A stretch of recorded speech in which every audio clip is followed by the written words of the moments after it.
we miss him in all aspects, the face-off circle, you name it. Again, you can't replace him. Guys got to step up. I feel like guys have. They're giving it. I think, it's a position that's hard to overcome. He's been slotted in our number one center pretty much all year. So to lose a guy like that, it's a huge impact to your team, not to mention his leadership qualities. So, but that's part of the game, injuries, but guys have done a good job in his place. Going back to Boquist, he's been injured obviously a number of times this year, multiple times, but he's sitting here with 10 goals, so we know he can do offensively.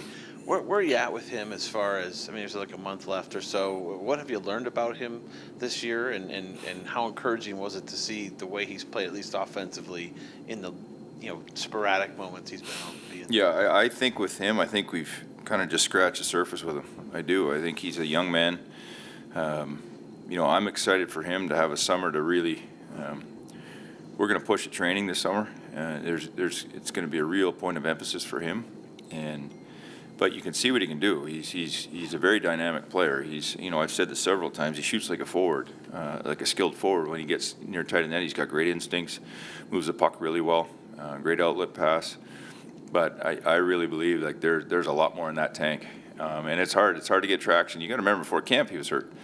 So he was banged up a bit coming into camp, hadn't been skating much. So he started behind the 8 ball right away, and that's tough to do when you're going into it was a pretty tough camp also. So we'll hopefully get him back up to speed here, get him back and playing some games, and then worry about the summer when it comes. Is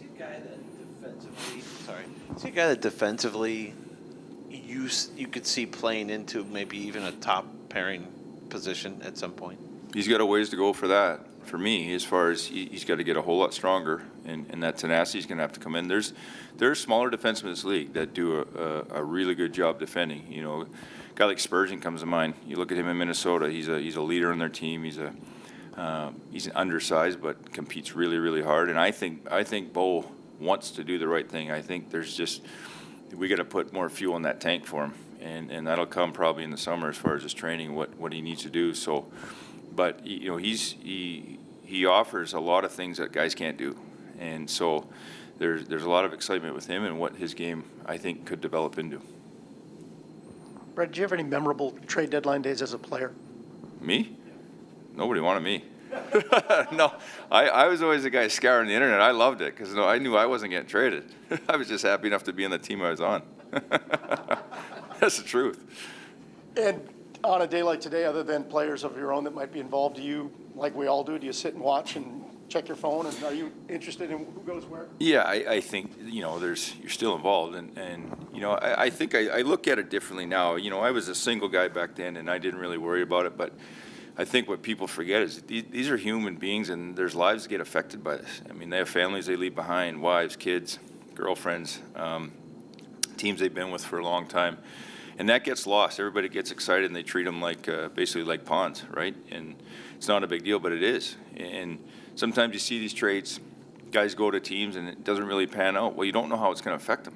You don't know how it affects them mentally, the chemistry-wise. There's a lot of things that go into these trades, and that human element gets lost in this. It's exciting for fans, and I know media and speculation and all that, but I think now I see on the other side of it how it affects these guys, these young men, and from the family side of it, it's difficult because a lot of them they get traded, a couple hours they're gone, and they're leaving kids behind, wives behind, girlfriends, and all this, and it's a real difficult thing. So I have a lot more empathy now for the guys that are going through it. Gender status is still week to week at this point? It is, yeah. He's making progress, but it's week to week, yeah. Is there any concern he could miss the rest of the year yet? Not my.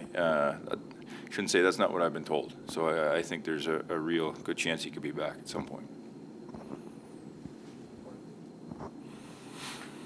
Brad, you don't have a game today. You're lucky in that respect. It's been talked about a few times from coaches, players saying that there should not be games on trade deadline day. Do you agree with that? 100%. Yeah, I just think there's, if you have to play today, and we've had that, you lose a couple players, it's a scramble, and again, there's a lot of emotional factors that go into it too, players coming in or going out.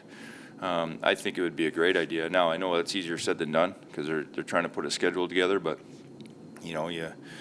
if it was a Monday, in March like it is right now, I think you could easily, squeeze a game in somewhere else, and I think it'd be a real good idea. Again, I'm not going to tell them how to schedule, but I think it would be for all teams involved. I think it'd be a real good thing.